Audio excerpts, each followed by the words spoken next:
नमस्कार आप सभी का और आप देख रहे हैं एएनबी न्यूज। मैं हूं आपके साथ सोनम गुरिंग। तो चलिए शुरुआत करते हैं आज के बुलेटिन की ओर। सीएम पुष्कर सिंह धामी ने डीआरएम मुरादाबाद विनीता श्रीवास्तव से शिष्टाचार भेंट की। इस दौरान उत्तराखंड में रेल अवसंरचना को सुदृढ़ करने पूर्ण हो चुकी और प्रगति पर चल रही रेल परियोजनाओं के साथ भविष्य की आवश्यकताओं पर विस्तार से चर्चा हुई। डीआरएम ने सीएम को अवगत कराया कि राज्य में कई महत्वपूर्ण रेल परियोजनाएं सफलतापूर्वक पूरी की जा चुकी है, जबकि कई पर कार्य जारी है। सीएम ने टनकपुर रेलवे स्टेशन के पुनर्विकास के निर्देश दिए और आगामी अर्धकुंभ को देखते हुए रेल एवं यात्री सुविधाओं की सभी तैयारियां समयबद्ध रूप से सुनिश्चित करने पर जोर दिया, ताकि श्रद्धालु और यात्रियों को बेहतर सुविधाएं मिल सके।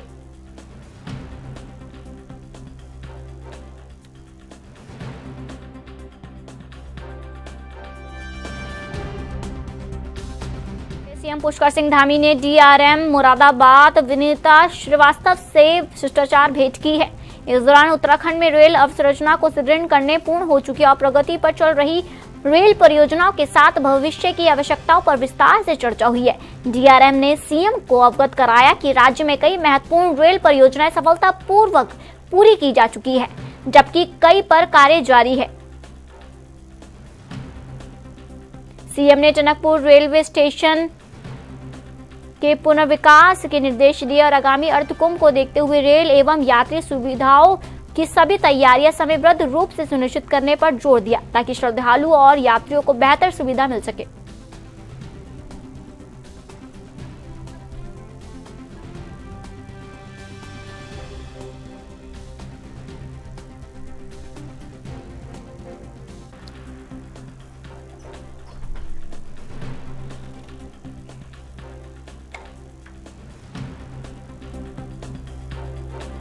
आपको बता दें, सीएम पुष्कर सिंह धामी ने डीआरएम मुरादाबाद विनीता श्रीवास्तव से शिष्टाचार भेंट की है। इस दौरान उत्तराखंड में रेल अवसंरचना को सुदृढ़ करने पूर्ण हो चुकी और प्रगति पर चल रही परियोजनाओं के साथ भविष्य की आवश्यकताओं पर विस्तार से चर्चा हुई। डीआरएम ने सीएम को अवगत कराया कि राज्य में कई महत्वपूर्ण रेल परियोजनाएं सफलतापूर्वक पूरी की जा चुकी है।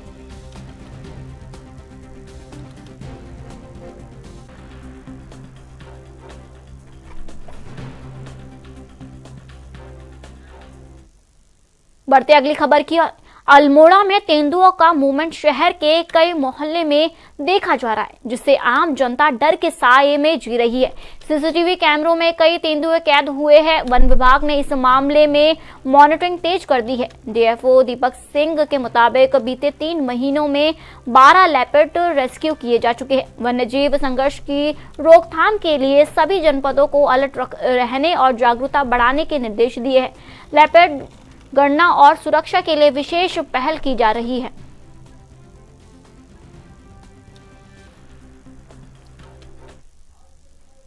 उत्तराखंड में मौसम विभाग ने अगले कुछ दिनों में भारी बारिश और बर्फबारी की संभावना जताई है। मौसम विभाग के निर्देशक चंद्र सिंह तोमर के अनुसार एक तीव्र पश्चिमी विमोक्ष के प्रभाव से राज्य में व्यापक बारिश और ऊंचाई वाले इलाकों में भारी बर्फबारी हो सकती है। आज मौसम सबसे ज्यादा सक्रिय रहेगा, जबकि 24 जनवरी तक इसका असर बना रहेगा। उन्होंने बताया कि उत्तरकाशी, रुद्रप्रयाग, चमोली, बागेश्वर और पिथौरागढ़ जिलों में आज भारी बारिश और बर्फबारी हो सकती है, जबकि अन्य पर्वतीय जिलों में हल्की से मध्यम बारिश या बर्फबारी का अनुमान लगाया जा रहा है।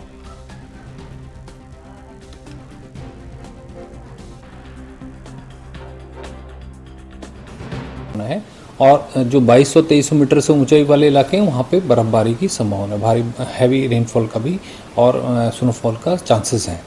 तो उसके लिए ही वार्निंग जो है, जो आप बता रहे हैं, ऑरेंज वार्निंग जो है हमने 23 तारीख के लिए ही दिया हुआ है।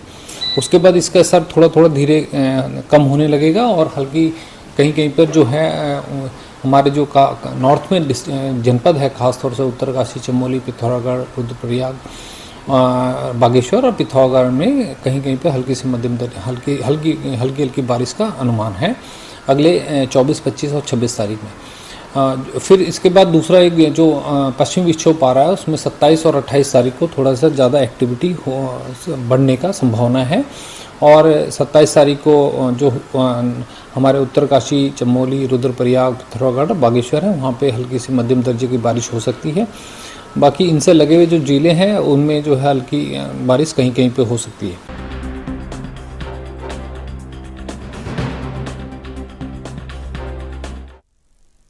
बढ़ते अगली खबर की ओर। बिहारी महासभा द्वारा बसंत पंचमी के मौके पर 180 राजपुर रोड स्थित शिव बाल योगी महाराज के प्रांगण में कार्यक्रम का आयोजन किया गया।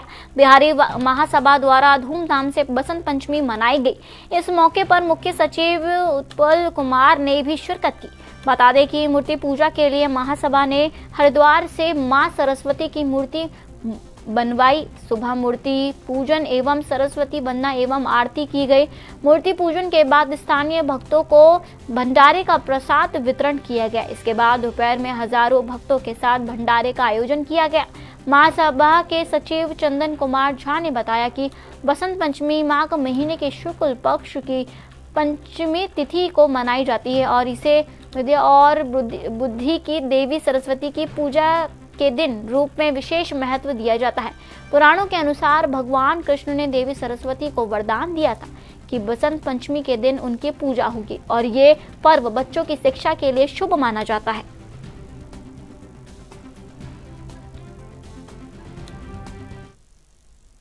भाजपा संगठन में अब आधिकारिक तौर पर नितिन नवीन की ताजपोशी राष्ट्रीय अध्यक्ष के रूप में हो चुकी है।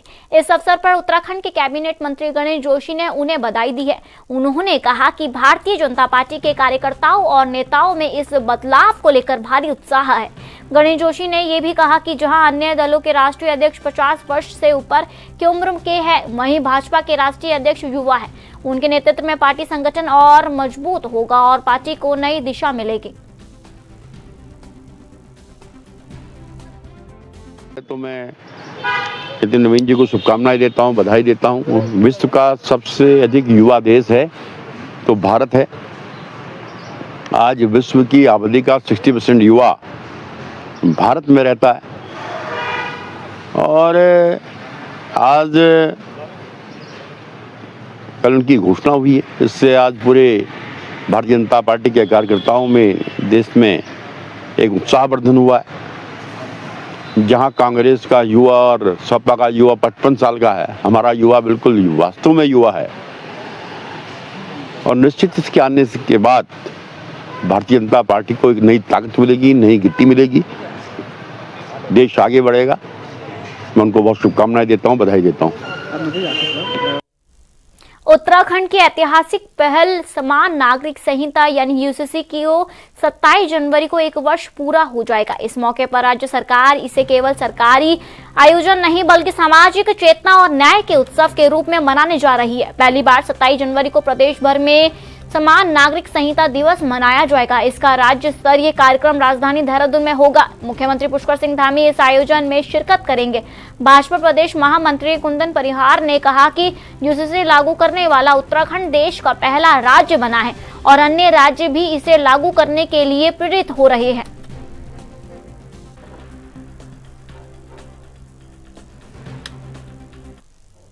देखिए, निश्चित रूप से संपूर्ण देश भर में जो इस उत्तराखंड प्रदेश ने और आदरणीय मुख्यमंत्री पुष्कर सिंह धामी जी ने यूसीसी को लागू किया था, उसके कारण से आज अनेक राज्य इसमें अध्ययन कर रहे हैं और वो भी अपने अपने राज्य में इसको लागू करना चाहते हैं। और मैं समझता हूं कि उत्तराखंड में जो कानून बना है यूसीसी का, वो सारे देश के लिए एक नजीर बनेगा। उत्तराखंड में महिला कांग्रेस द्वारा प्रदेश कांग्रेस कार्यालय में 1 दिवसीय महिला सम्मेलन का आयोजन किया गया।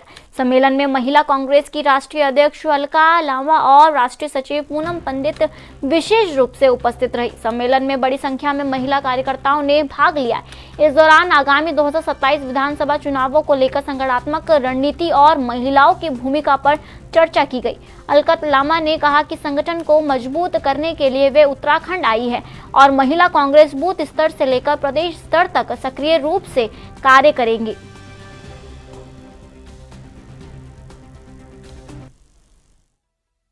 2027 की तैयारी चल रही है।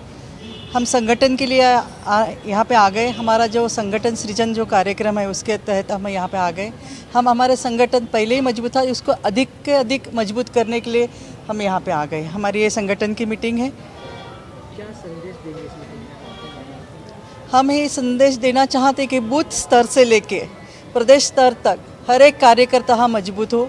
जो ज़मीनी स्तर पर जो कार्यकर्ता हो उसको हम सम्मान देके पार्टी में उसको लेके आए और उसको समझाए कि हमारी कांग्रेस की क्या विचारधारा है, वो जनमानस में लेके जाए ताकि उनको भी समझ सके कि कांग्रेस जो है गरीब, दीन दलित, महिलाओं के लिए लड़ने वाली, अन्याय के खिलाफ लड़ने वाली पार्टी है। वो हमेशा जो आम जनता है उसके साथ सदैव खड़ी रहेंगी, न्याय के लिए लड़ती रहेंगी। देखिए, आज हमारी राष्ट्रीय महासचिव सुनीता जी हमारे बीच में है, सहपारवारी पूनम जी हमारे बीच में है। अब हम लोग 2027 में, क्योंकि चुनावी वर्ष है और हम लोग जो जिला संगठन है, जो ब्लॉक संगठन है और जो हमारे संगठन के द्वारा हम लोग ये पदयात्रा निकालेंगे और जो कांग्रेस की उपलब्धियां थी और जो भाजपा की नाकामियां हैं पिछले 9 साल के, वो लोगों के बीच में पहुंचाने का काम करेंगे। आज मैडम पहली बार हमारे बीच में आई है, तो आज हमारा संगठन को लेके, संगठन की क्या भूमिका आने वाले 2027 के चुनाव में रहेगी, उसको लेके एक विस्तृत चर्चा है। उसके बाद हम लोग आगे की जो रूपरेखा है उसको बनाएंगे और इसके बाद हम लोग ये जो सम्मेलन है जिला वाइज करना शुरू करेंगे। आगामी बजट सत्र का आयोजन गैरसैंण में होने की जानकारी मुख्यमंत्री पुष्कर सिंह धामी ने दी है, लेकिन मुख्य विपक्षी दल कांग्रेस अब भी सत्र के स्थान और अवधि के औपचारिक ऐलान का इंतजार कर रही है। कांग्रेस के वरिष्ठ नेता और चक्राता विधायक प्रीतम सिंह ने कहा कि कांग्रेस सत्र कहीं भी हो सकते हैं, इसके लिए तैयार है, लेकिन चूंकि ये बजट सत्र है तो ये कम से कम 10 दिन का होना चाहिए। इसके लिए विधानसभा अध्यक्ष और सरकार से बातचीत की जाएगी।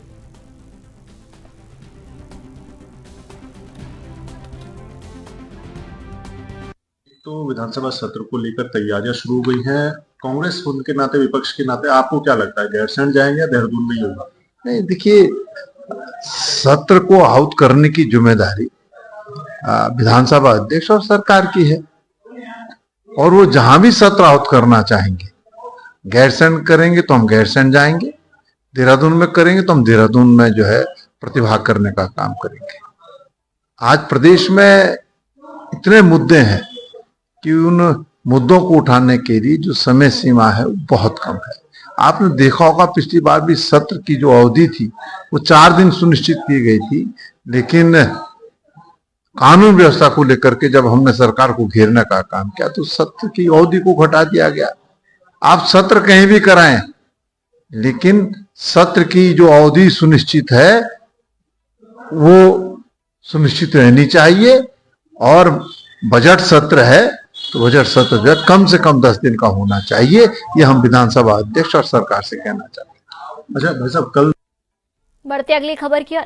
देहरादून में इस वर्ष आत्मनिर्भर उत्तराखंड थीम के तहत भारत पर्व में उत्तराखंड की भव्य झांकी प्रदर्शित की जाएगी। 26 से 31 जनवरी तक दिल्ली के ऐतिहासिक लाल किले में आयोजित भारत पर्व में लोग उत्तराखंड की विकास यात्रा के दर्शन कर सकेंगे। झांकी की थीम आत्मनिर्भर उत्तराखंड रखी गई है, जो आत्मनिर्भर भारत के विजन के अनुरूप राज्य की सांस्कृतिक, आर्थिक और पारंपरिक आत्मनिर्भरता को दर्शाती है। झांकी से ट्रैक्टर सेक्शन में ढोल और रणसिंगा जैसे पारंपरिक वाद्य यंत्रों की आकर्षक तांबे की प्रकृतियां होगी, जो राज्य की समृद्ध सांस्कृतिक विरासत और कारीगरों को कलात्मक दक्षता आपको बता दें दर्शाएंगे।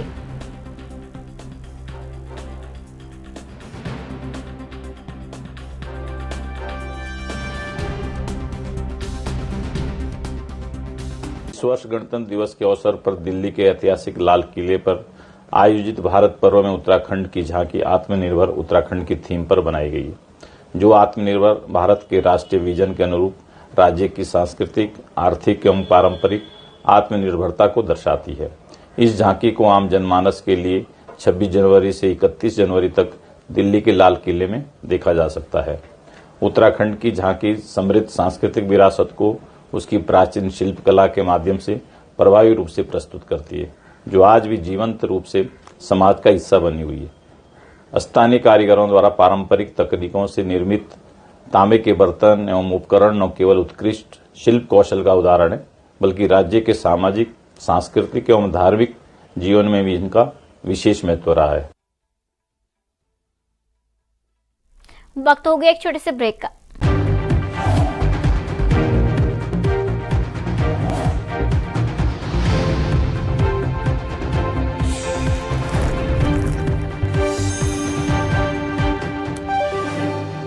ब्रेक के बाद आप सभी का स्वागत है और आप देख रहे हैं एएनबी न्यूज। बढ़ते अगली खबर की ओर। अंकिता भंडारी हत्याकांड में बीजेपी प्रदेश प्रभारी दुष्यंत गौतम का नाम सामने आने के बाद पार्टी ने उनसे दूरियां बनानी शुरू कर दी है। कई कार्यक्रमों से दुष्यंत गौतम जो है गायब दिखाई दे रहे हैं और नए पोस्टरों में भी उनकी फोटो नहीं लगाई गई है। भाजपा प्रदेश महामंत्री दीप्ति रावत ने इस पर कहा कि नए राष्ट्रीय अध्यक्ष के साथ नई टीम का गठन हो रहा है, जिससे कुछ प्रदेशों में प्रदेश प्रभारी की फोटो नहीं लगाई गई है। वहीं कांग्रेस ने बीजेपी पर हमला बोलते हुए कहा कि पार्टी ने मान लिया है कि इस मामले में दुष्यंत गौतम का नाम सामने आया है। लेकिन जिस विषय की आप बात कर रहे हैं उसमें उनको हाई कोर्ट से रिलीफ मिला है। वो कहीं से कहीं तक उन्होंने अपनी सारी जानकारी दे दी, मैं किस दिन कहाँ थे क्या थे। अगर कोई किसी के दो व्यक्ति बात कर रहे हैं, वो किसी के भी बारे में, अगर हम दो लोग बात कर रहे हैं, आपके बारे में कर दें, मेरे बारे में आप कर लें, तो क्या वो सिद्ध हो जाती है बात? तो बात ये है कि उनको रिलीफ मिला है। ये मामला जांच का है, कोर्ट का है, लेकिन इस विषय को पॉलिटिकल बनाना ये अच्छी बात नहीं है। मुझे लगता है इससे थोड़ा बचना चाहिए हम सभी को। नहीं, सवाल ये है आप बहुत सारे और प्रदेशों की भी आप अगर बैनर्स या पोस्टर्स आप लेके आप देखेंगे तो आप देखेंगे कि जो हमारे पार्टी का जो नियम है, जो प्रोटोकॉल है, उसमें एक तरफ आपके मुख्यमंत्री और हमारे जो प्रदेश के अध्यक्ष हैं वो होते हैं और राष्ट्रीय नेतृत्व से हमारे प्रधानमंत्री और राष्ट्रीय अध्यक्ष जी की फोटो होती है। तो ये एक प्रोटोकॉल सारे प्रदेशों में फॉलो किया जाता है। कहीं राष्ट्रीय अध्यक्ष बन गए हैं बड़ा, देखिए वो तो मुझे लगता है चयन तो हुआ नहीं है, उनका घोषित किया गया है, क्योंकि उनके अलावा किसी ने नॉमिनेशन नहीं फाइल किया था। ये भारतीय जनता पार्टी की तानाशाही है, जो अंदरूनी तानाशाही है। अब रही बात की जो पोस्टर्स जारी होते हैं, चाहे प्रदेश कमेटी से हो चाहे दिल्ली से हो, उसमें बिल्कुल प्रभारी दुष्यंत गौतम का चेहरा ना होना ये दर्शा रहा है कि कहीं ना कहीं भारतीय जनता पार्टी का जो संगठन है ये भी इस बात को स्वीकार कर चुका है कि दुष्यंत गौतम कहीं ना कहीं पूरी तरीके से अंकिता भंडारी हत्याकांड में इन्वॉल्व है। और वीआईपी जो एक ग्रुप ऑफ वीआईपी है उसमें एक व्यक्ति जरूर दुष्यंत गौतम है और इस बात को भाजपा भी मान चुकी है। यही वजह है कि उनके चेहरे को हर जगह से गायब किया जा रहा है।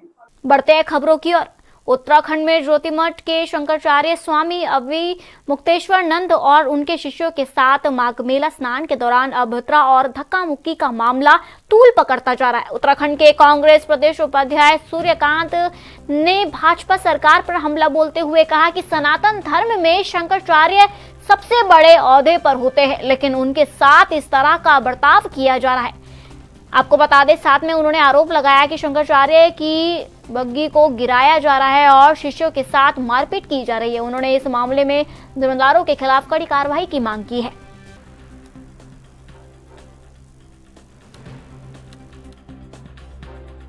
कि इनका सनातन का जो जप है, सनातन की जो रट है, वो केवल ढोंग है, केवल प्रपंच है।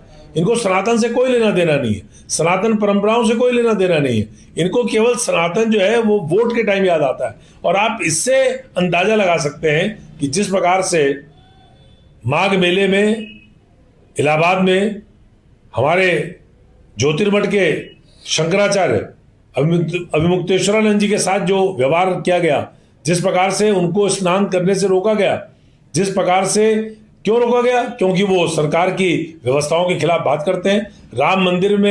राम मंदिर के समय जो तमाम विरोध पूरे देश के चारों शंकराचार्य ने किया था, उसमें अभिमुक्तेश्वरानंद जी प्रमुख थे। उन्होंने उस समय कहा था कि मंदिर का निर्माण पूरा नहीं हुआ, ध्वज पताका फेरी नहीं, अभी ऊपर कलश लगा नहीं, तो आप मंदिर का मुहूर्त कैसे कर रहे हैं?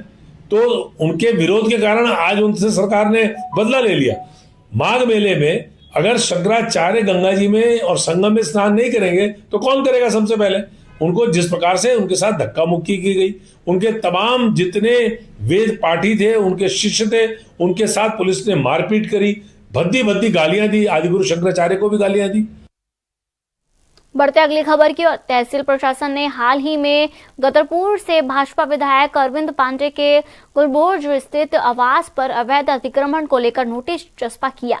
नोटिस में प्रशासन ने स्पष्ट निर्देश दिए हैं कि 15 दिनों के भीतर सरकारी भूमि से अतिक्रमण हटाया जाए, अन्यथा प्रशासन स्वयं बुलडोजर चलाकर निर्माण ध्वस्त कर देगा। इस मामले पर भाजपा प्रदेश प्रवक्ता हनी पाठक ने कहा कि भाजपा शासन में कानून सभी के लिए समान है। उन्होंने ये भी बताया कि चाहे भाजपा कार्रवाई करे या ना करे, उस पर सवाल उठाए जाते हैं। राजनीतिक गलियारों में इस कार्रवाई को लेकर चर्चा तेज हो गई है।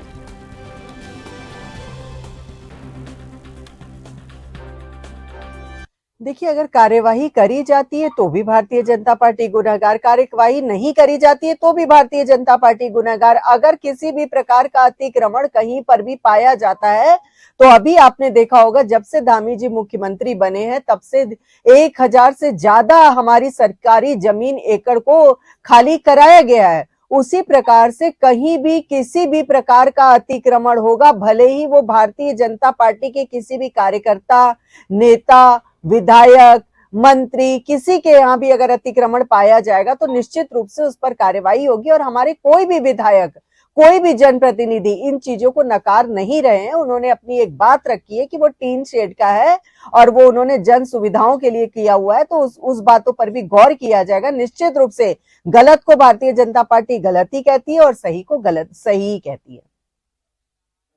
बढ़ते अगली खबर की ओर। देहरादून से बीजेपी के प्रदेश महामंत्री कुंदन परिहार ने नए राष्ट्रीय अध्यक्ष की घोषणाओं को आगामी चुनावों की रणनीति से जोड़कर देखा है। उन्होंने कहा है कि ये फैसला पार्टी को नई दिशा और मजबूती देगा। कुंदन परिहार के मुताबिक नए राष्ट्रीय अध्यक्ष युवा है और सरकार व संगठन दोनों का गहरा अनुभव रखते हैं, जिससे उन्हें राज्यों में भी सशक्त रणनीति बनी जाएगी। आपको बता दे रहा, जहां बीजेपी को अब तक चुनौतियों का सामना करना पड़ रहा है, उन्होंने विश्वास जताया है कि युवा सोच और मजबूत नेतृत्व के बल पर पार्टी आने वाले विधानसभा और लोकसभा चुनावों में शानदार प्रदर्शन करेगी। साथ ही उत्तराखंड में संगठन को नई ऊर्जा मिलेगी और कार्यकर्ता पूरे दमखम के साथ चुनावी मैदान में उतरेंगे।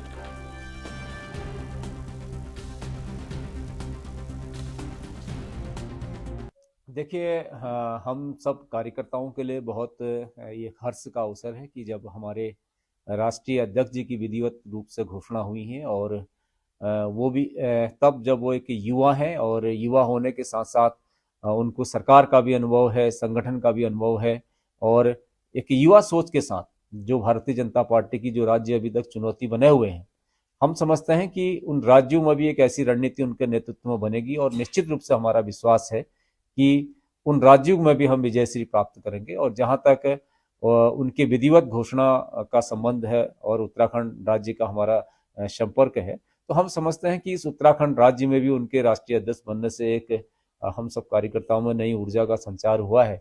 और हम सब लोग उनके नेतृत्व में इस उत्तराखंड में जो 2027 में विधानसभा के चुनाव होंगे, और उनके मार्गदर्शन में, उनके नेतृत्व में हमको निश्चित रूप से एक बहुत बड़ी विजय इस उत्तराखंड में प्राप्त होगी और हम एक जीत की हैट्रिक उत्तराखंड में लगाएंगे। फिलहाल आज के बुलेटिन में इतना ही और आप देखते रहिए ANB न्यूज। नमस्कार।